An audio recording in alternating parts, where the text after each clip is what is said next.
Agartala press club में आज पत्रकारों के लिए स्वास्थ्य शिविर का आयोजन किया गया। अगरतला प्रेस क्लब के सभापति सुबल दे, सेक्रेटरी प्रणब सरकार समेत कई अन्य मौजूद रहे।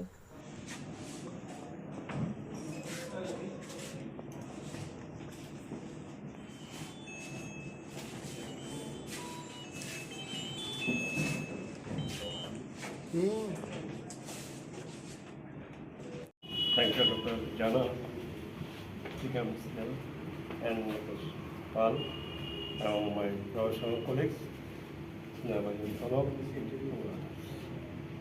আমরা খুব খুশি যে হায়দ্রাবাদের Krishna institute of medical science ডক্টররা আসছেন আমাদের সাংবাদিকদের একটা স্ক্রিনিং টেস্ট করাবেন এবং ওনারা প্রয়োজনীয় ওষুধপত্র দেবেন।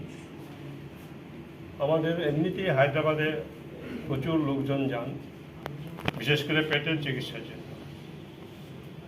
তা আমরা এই সুযোগ এখানেই পেয়ে যাচ্ছি। আমরা প্রাথমিক চিকিৎসাটা এখান থেকেই করে নিতে পারি। আমাদের যারা সাংবাদিক ভাইরা আছেন তারা তো নেবেন, পাশাপাশি বাড়িতেও থাকে আপনাদের কোনো পেশেন্ট তাদেরকেও দেখে নিতে পারে। তো আমি এই সংস্থাকে আরেকটা জিনিস একটা অনুরোধ করব যে আমাদের এখানে যারা আসেন ক্যালকাটা অ্যাপোলো ক্লিনিক্যালস না আদার হসপিটালস যারাই আসেন তারাই আমাদেরকে একটা প্রতিশ্রুতি দিয়ে যান যে 10% একটা ডিসকাউন্ট আমরা ওখানে পেয়ে যাই প্রেসের জন্য। এই সুযোগটা যাতে নিউজ হসপিটাল আমাদের করে দেয় তার অনুরোধ থাকবে।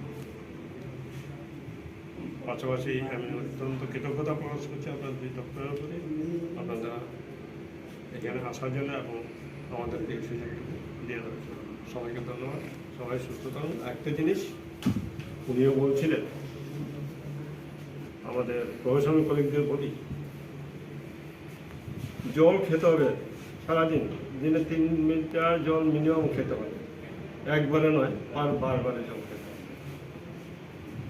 জাঙ্ক ফুড বাদ দিতে হবে, জীবন থেকে বাদ দিতে হবে জাঙ্ক ফুড, পেট ঠিক রাখতে হবে।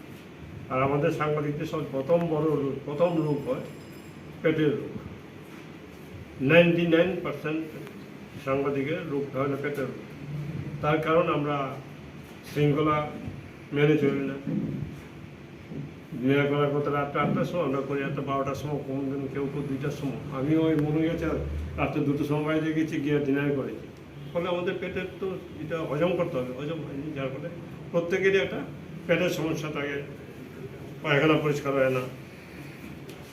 এইগুলির থেকে বেঁচে থাকার জন্য জাঙ্ক ফুডটা একদম বাদ দিতে হবে, মশলা বাদ দিতে হবে, জলটা খেতে হবে। আর যদি কারো সম্ভব হয় সকালে উঠে